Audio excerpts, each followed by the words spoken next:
చేసేవారు కొందరు ఉంటారు. ఉచితమైన మాటలు జరిగించరు, జీవితంలో ఏ మార్పు ఉండదు.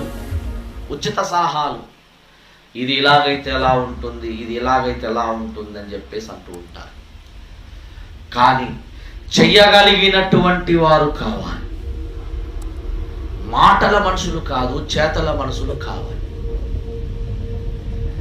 కనుక ప్రేమదేని బిడ్డలారా, నీకు సాధ్యమైనంత వరకు దేవుడు నీకు అప్పగించినటువంటి పనిని చేయగలిగిన పరిస్థితికి మనం రావాలి. కానీ సంఘాలలో, కుటుంబాలలో, సహవాసములలో మంచి నైపుణ్యత కలిగినటువంటి ఒక మంచి ఆధిక్యతను ప్రభు అనిపిస్తే దానిలో మనము వ్యతిరేకత తీసుకుని రావద్దు. అడుగడుగున ఆటంకాలు కలగజేయొద్దని ప్రభు పేర్కొన్నారు.